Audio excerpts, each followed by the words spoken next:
World War Z.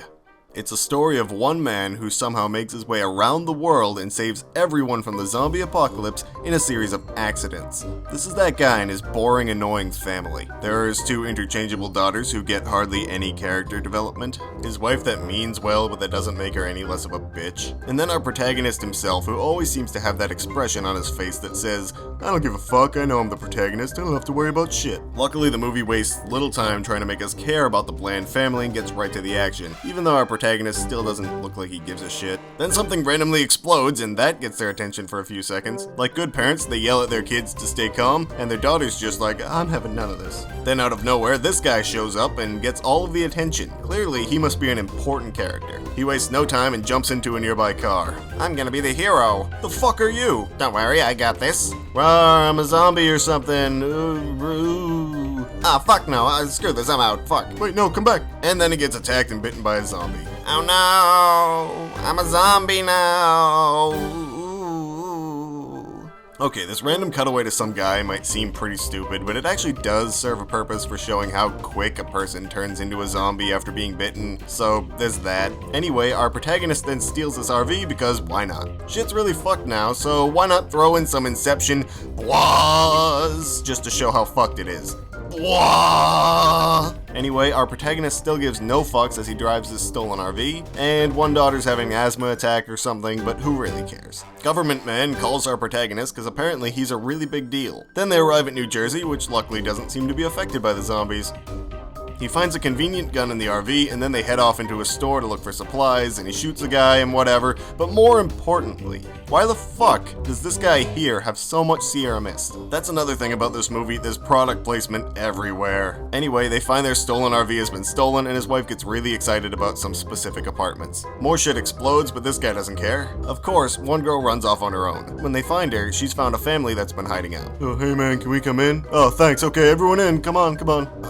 I never said yes. After some blatant Budweiser product placement, our protagonist tries to convince the family to come with them, but this guy would rather them just get the fuck out of his house. So he duct tapes together a weapon out of a knife and armor out of a magazine, but only for one arm as the other arm will be fine on its own. So then they leave and ooga booga booga jump scare, I bet you're spooked now, there are zombies here. He gets some blood in his mouth and that's pretty gross, but that guy's a zombie now and he chases them. But they manage to escape on a helicopter and take that kid they found with them. Government man is happy to see Jerry, by the way, the protagonist's name is Jerry, I don't think I mentioned that. I don't think the movie mentioned that until this point. He shows Jerry that the world is pretty much fucked and they need him to save it. The way to save the world is to bring this guy to the zombie source to do science stuff. But Jerry's like, "Nah, I don't really want to save the world." "Okay, well I guess you and your family can leave then." Wait, I meant saving the world sounds pretty keen. I'm in." His wife yells at him and he says goodbye to his two daughters and the little brown boy he took, and sets off for adventure with the scientists. "Oh, I know nothing can possibly go wrong with you around." Blah blah blah, who cares about them? They land and it's rainy out, but that doesn't stop zombies from attacking them. "Whoa, wait, zombies? Fuck no, I'm out." He then trips, shoots himself, and dies. Good job. But whatever, it doesn't matter. Our protagonist gets saved at the last second by these guys who say they can show him the zombie source, which conveniently is in that very building. So Jerry finds out the story behind the zombies as this guy thought he heard something, turns out he heard a zombie, then it bit him. The end. Then this creepy guy tells them to go to Israel for answers and they trust him for some reason. "I pulled out all my teeth." Trustworthy. So Jerry and the soldiers have a pleasant bike ride through the rain back to the airplane. Meanwhile, back on the government ship, the wife is bored and she decides to call Jerry even though he might be in great danger.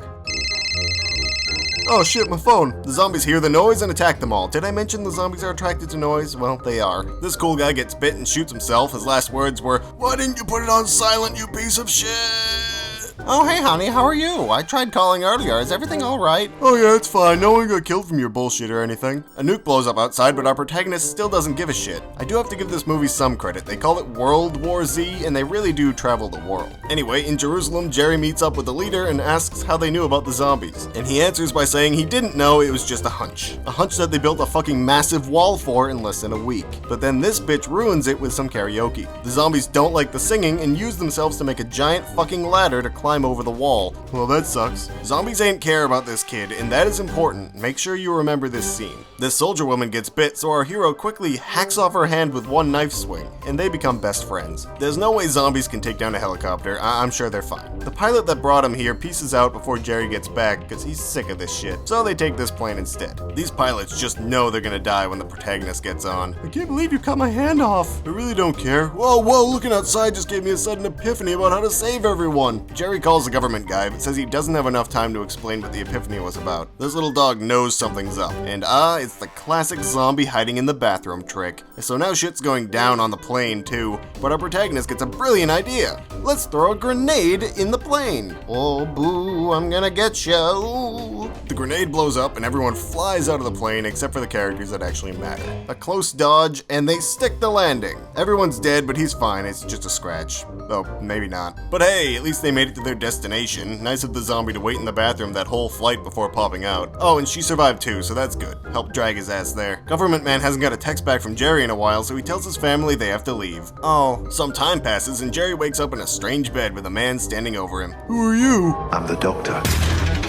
In the credits, he's listed as WHO Doctor in this, and when the movie was made, I'm sure he knew he was already gonna be the Doctor in the newest season of Doctor Who, so come on, I mean, that's just too perfect to be coincidence. Anyway, Jerry gets to talk to the government man again, and he tells Jerry that he already kicked his family off the boat, so sorry. No, you don't understand, man. Actually, my wife and son are dead, so... Oh, maybe you do understand. This place has a pet zombie. Jerry says he realized the zombies don't like sick people after seeing them run past that kid I told you to remember. Remember? That one? And they say, oh, we already thought of that? But then he's like, yeah, but what if we use the diseases on ourselves? Whoa, man, that's cray-cray, but to get the diseases, you have to go past all the zombies. God damn it. So he armors up again and heads off with the soldier girl and the other scientist guy to get the diseases from that vault thingy. Mountain Dew product placement, but our protagonist still doesn't give a shit. Where are all the zombies? Oh, there they are. So Jerry runs away and makes a lot of noise to sacrifice himself as the others ditch him. I'm gonna get ya! But spoilers, our protagonist is fine as always, and he makes it to the disease lab. But a zombie follows him and is all like, bro, let me in. Rrr. There are a lot of bottles to choose from. I choose you! So he stabs himself with an unknown disease. However, he's the protagonist, so of course the random one he picked worked and didn't kill him. So he could walk right by the zombie. After a celebration soda, he makes his way past a sea of zombies. Excuse me, pardon me.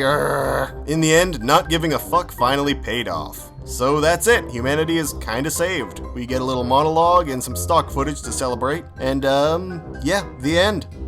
Oh, and his wife and kids are fine, they were just in Canada, I guess. Whatever.